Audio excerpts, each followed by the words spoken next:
Dahil automatic sa dulo, meron na kayong OTC.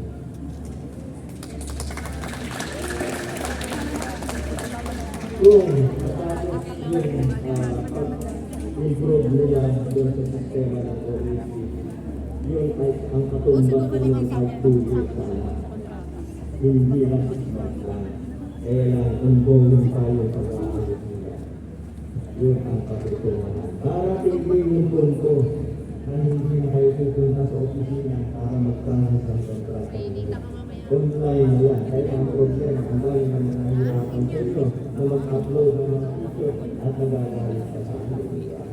Pero pagdating ng Facebook, ang gagaling mag-upload. Ang gagaling mag-upload. Hindi natin kaya ngayon. Diba? Lahat natutukunan yan.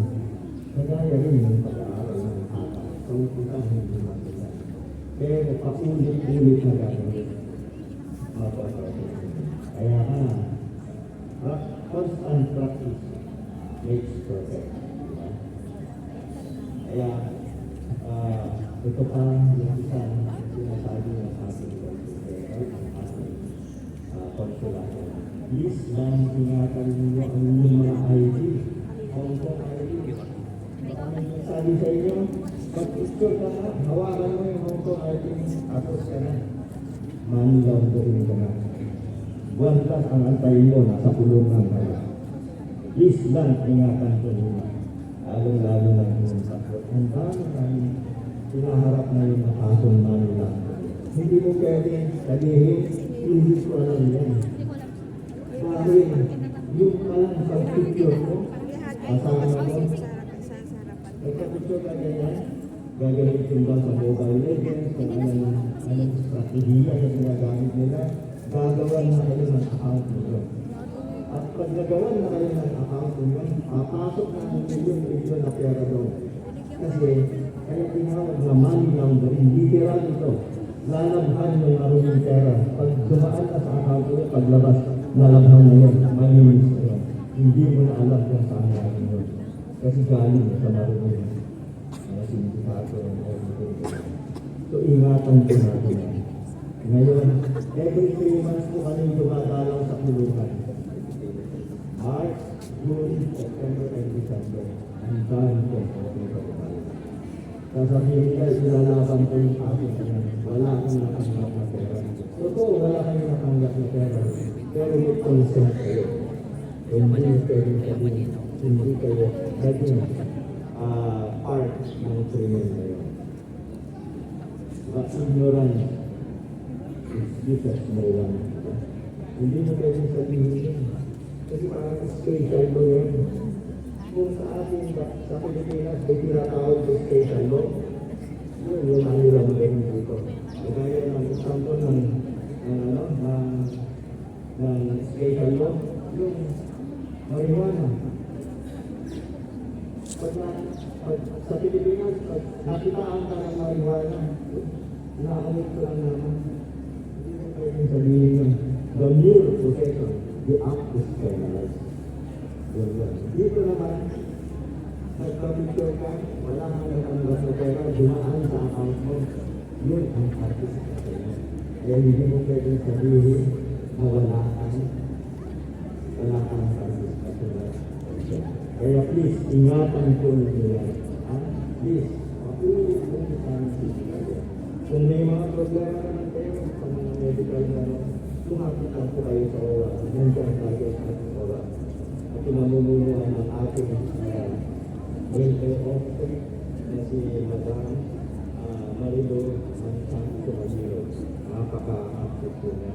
Kaya, ngayong ako, huwag kayong mahiya. Dumating po kayo sa ating konsulado ng sa ganun kayo. Hindi kayo makawala. At ang makukuha nyo ay personal information, hindi yung marites. Diba? Ewan ko ba kasi bakit ayaw yung tignan ang website ng Philippine Consulate. Yung website o Facebook page ng aming opisina. Nandito lahat ng information. Hindi ko kami natutunan. Pero sa bandang huli, kami pa rin yung nasisisi. Pero talagang trabaho. Wala kami nagawa. Hindi. Extend ang aming mga tulong sa inyo. So, ano pa ba yung so, ito alam ko ang dami.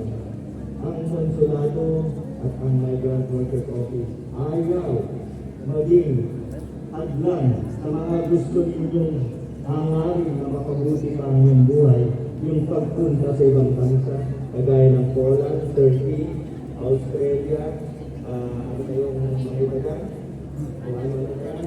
Please lang, i-check nyo muna kung ang mga kausap ninyo ay legitimate. Kasi ang dami nagpapanggap na sinasabi nila legitimate sila. I-check nyo sa website ng Department of Migrant Workers. Nandun po lahat yun. Makikita nyo kung meron talagang legit na job order yung pupuntahan ng bansa. Ngayon sabihin nyo sa akin, Sir, bakit kung pinsan ko yung kaibigan na ganito nakarating ko at maayos na siya? Bakit? Yung swerte na, swerte na. Hindi na, sagutin mo ako. Hindi lahat ng swerte ng iba, swerte rin sila. Pero kung nag-iingat tayo, malamang mas malayo na tayo ay pag-ibig. This one, ang naanin yung message, sinasabi namin. Once again, I would like to congratulate each and every one of you, especially the organizers of this activity, the Presidente, the Mr. Marvin Minoya, the fellows. Sa inyong pagkumpit, sana nandiyan yung disiplina pa rin at yung nag-ipon. Kasi pag napipon ka, wala na yung focus mo. So, in everything you do, you put discipline, patience, and most of all, love. Kasi oras na minahal mo yung ginagawa mo, mas kinahal mo yung ginagawa. Kaagang matapos. Magtulungan po tayo. Yun lang, and good morning po.